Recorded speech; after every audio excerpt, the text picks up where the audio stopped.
Today I'm going to show you the depreciation rate per year and per 1000 miles driven for Porsche 911 991. Towards the end of the video, we will combine these two effects then to find out where the prices are heading. On top of that all, I'm also going to show you how these depreciation rates compare to some of the other cars in this price segment. And that means that we have a lot to do, so let's go! What's up YouTube and welcome to a new video. Now the 911 is a hugely popular car, and this was also one of the most requested videos ever. And of the many people who requested this video, MS Gibson and Alexander Berger were two of them. And that of course does also mean that you can request a video simply by commenting the name of the car which you would like to see featured down in the comment section. Also make sure then to subscribe and hit the notification bell so you get actually notified when your requested analysis goes live. We will however start now with the 911, but before we dive into the depreciation rates, we first need to get an understanding of the market.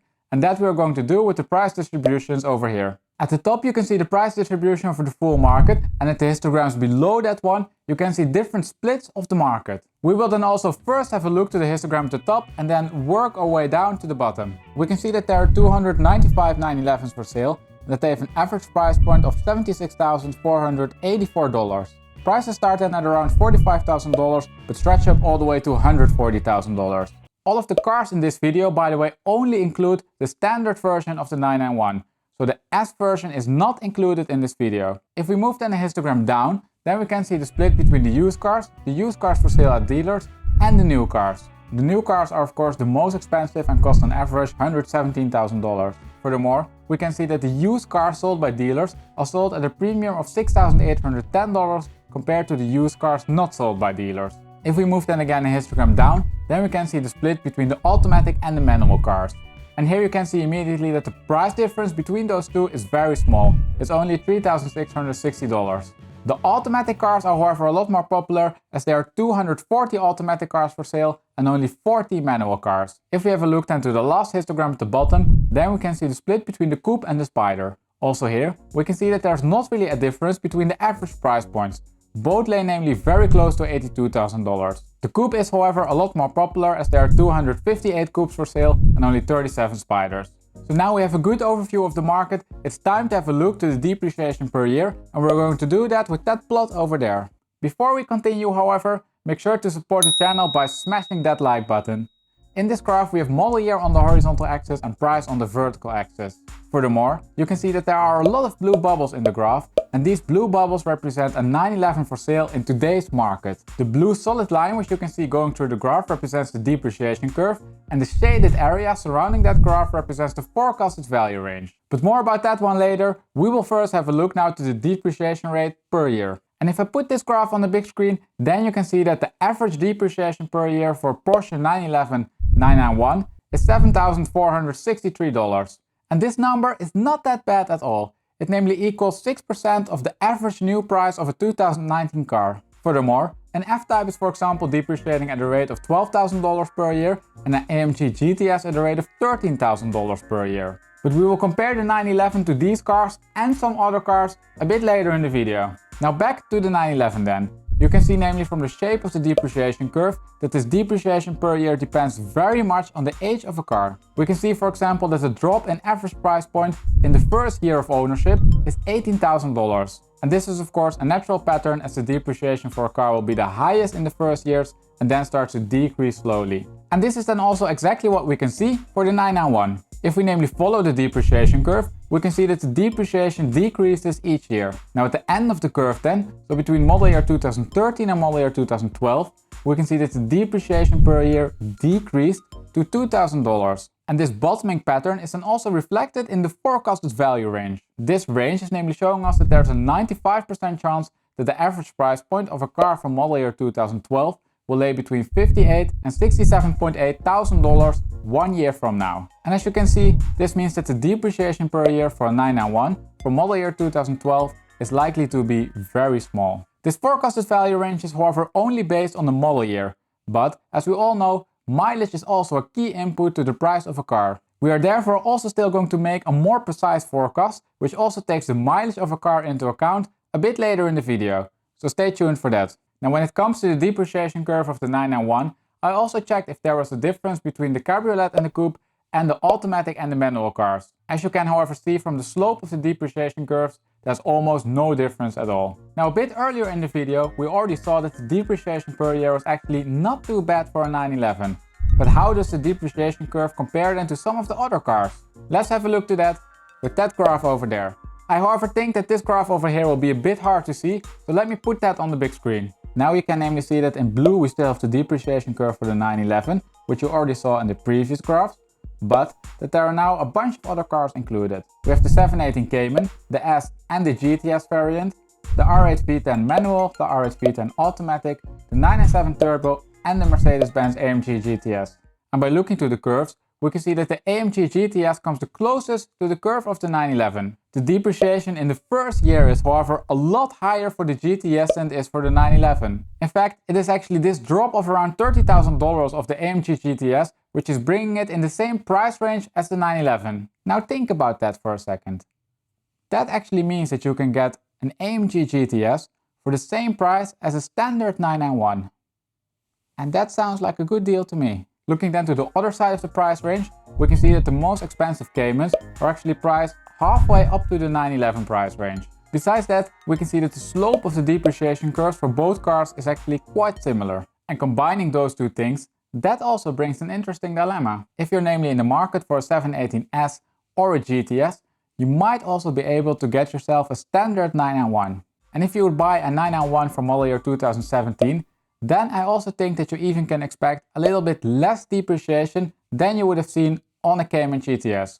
If you're interested in the 718 Cayman, then I would definitely check out the full depreciation analysis, for which the link is popping up above here. If we have a look into the older cars, then we can see that you can also get yourself a 997 turbo with the same money as you can get yourself a standard 991.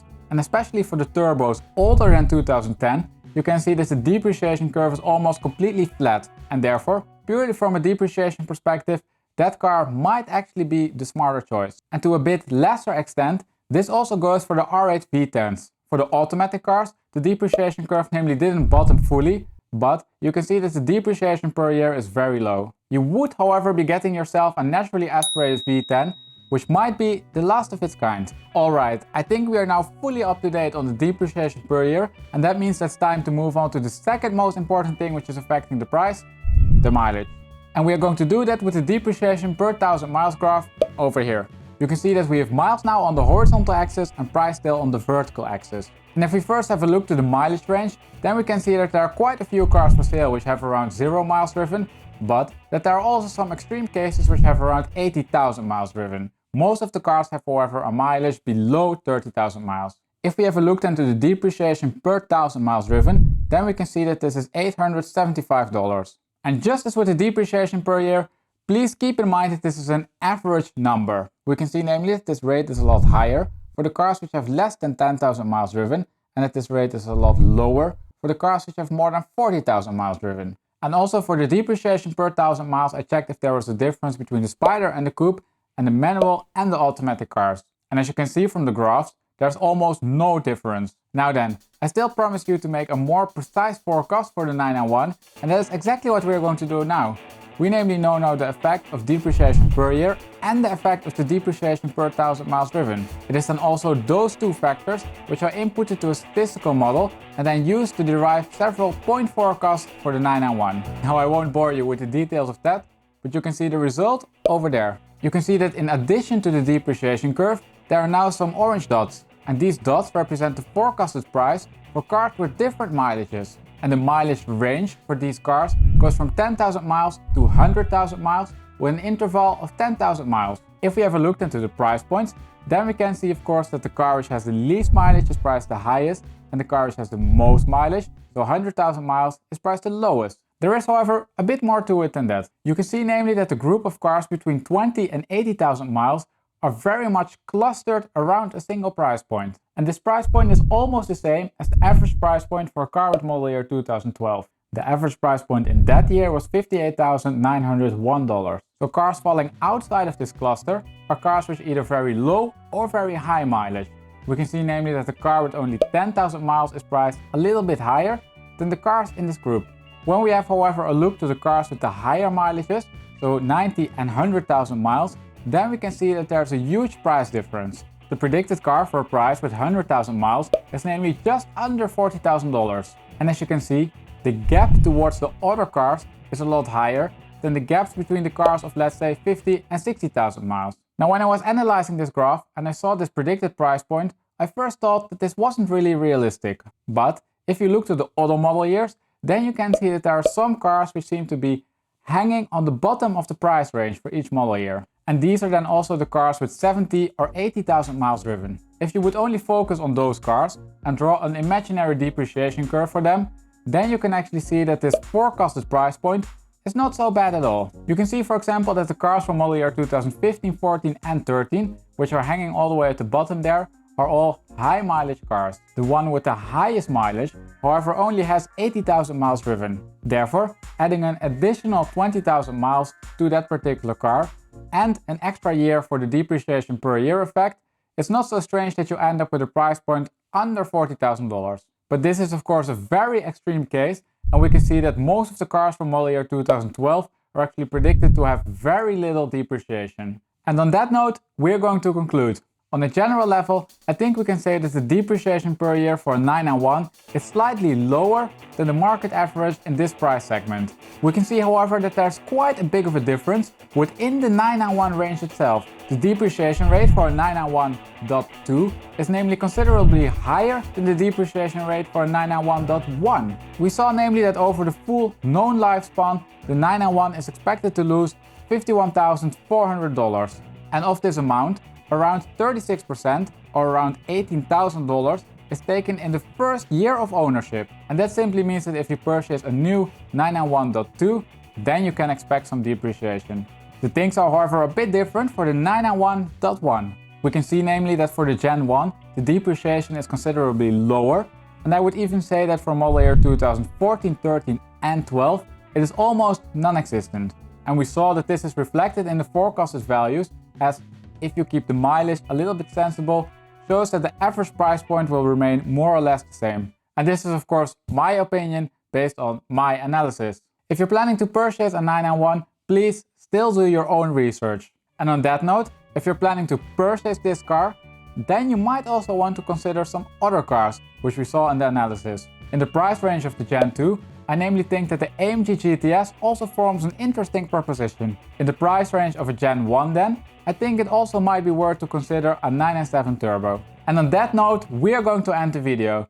Now make sure to support the channel by smashing that like button and to check out some other depreciation analysis. Over here you can find namely the analysis for the 997 Turbo, and over here you can find the analysis for the 718 Cayman. As always, thank you for watching, and I see you next week for a new analysis.